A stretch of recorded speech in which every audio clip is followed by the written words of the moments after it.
dia. Primeiro, eu gostaria de agradecer à comissão organizadora pelo convite. Vou falar sobre o meu trabalho, um dos trabalhos lá das linhas de pesquisa do Instituto de Ortopedia, do Grupo de Coluna, que é sobre a avaliação da descompressão indireta através do acesso lateral transpessoas. Opa, não está passando. O que fazer com um caso como esse, né, que é a rotina do nosso dia a dia de consultório? Então, as perguntas ficam: como tratar esse paciente, né? Se vai ser conservador, cirúrgico, se a gente, partindo para uma cirurgia, se a gente vai descomprimir apenas ou atrodesar, partindo para uma atrodese, qual o tipo de atrodese, se ela vai ser aberta, convencional ou menos invasiva, e aí a gente pode comparar algumas técnicas menos invasivas também. Todas essas perguntas a gente tem que se fazer antes de tratar um caso como aquele. Tentando responder um pouquinho dessas perguntas, a gente vai buscar um pouquinho de literatura, e aí a gente vê que casos de estenose lombar com uma certa instabilidade já tem bastante evidência científica a favor da cirurgia comparado com o tratamento conservador.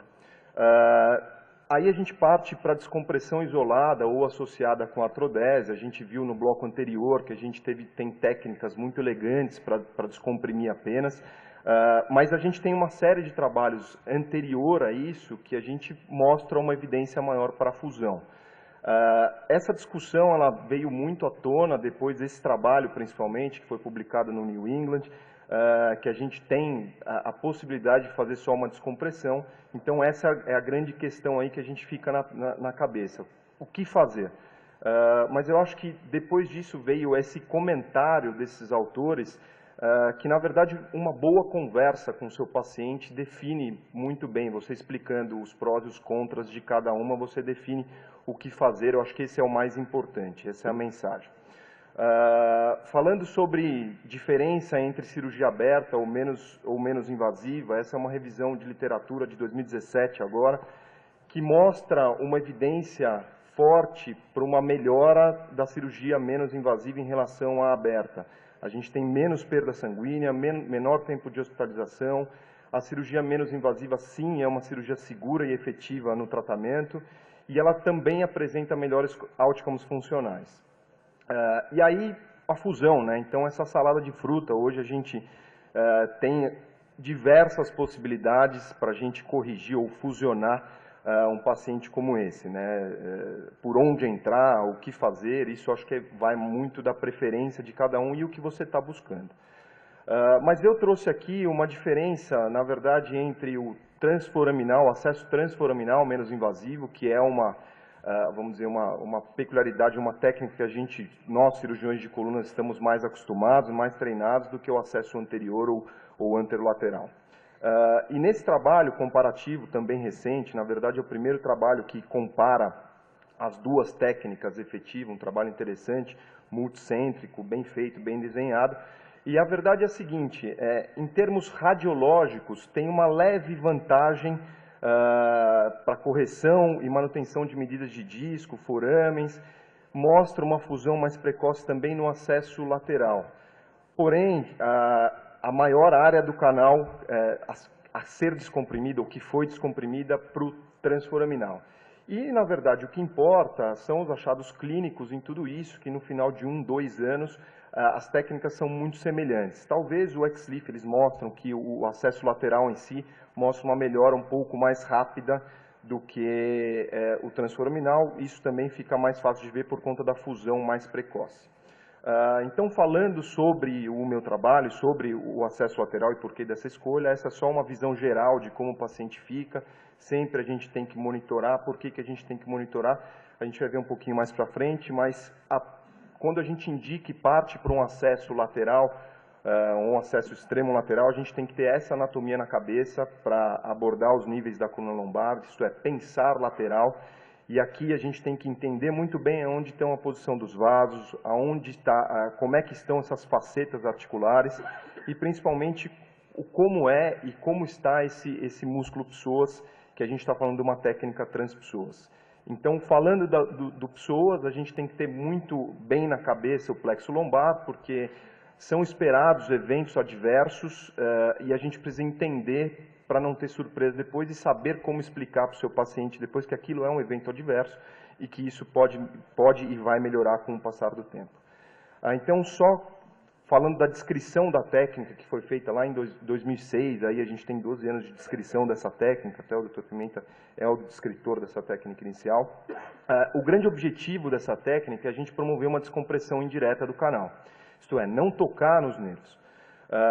Já tem alguns grupos, inclusive o do Dr. Pimenta, que mostrou lá atrás que a gente tem ganho com essa descompressão indireta com o acesso lateral.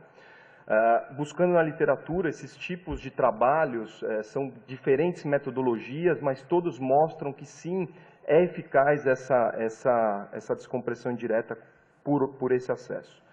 Então a gente fez esse trabalho, na verdade é um trabalho que foi aprovado pela Comissão Científica, a Comissão de Ética da Universidade de São Paulo, e o objetivo desse estudo é avaliar a eficácia dessa descompressão com essa técnica. O desenho desse estudo é um estudo prospectivo, observacional, num centro único e uma série de casos. A população, 20 pacientes com estenose lombar e com algum grau de instabilidade. A comparação foi feita no pré e no pós-cirúrgico e os desfechos são parâmetros radiológicos e clínicos, de tempo até 12 meses, no mínimo.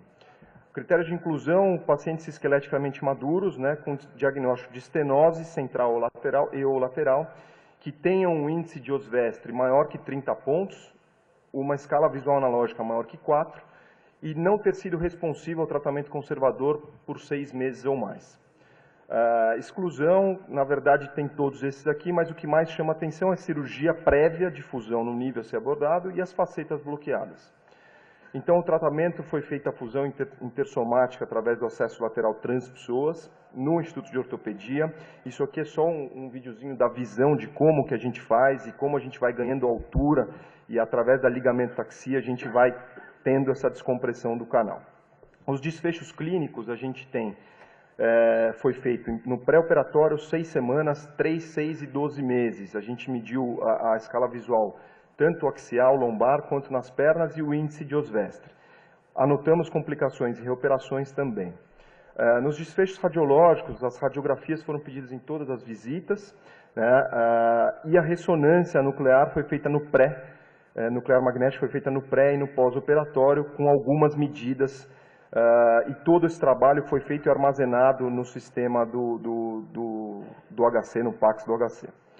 Esse aqui é o nosso grupo de pacientes, são 20 pacientes, entre eles 13 mulheres, né, a gente abordou um total de 25 níveis, e o interessante é que 19 casos dos 20 a gente abordou o nível L4, L5.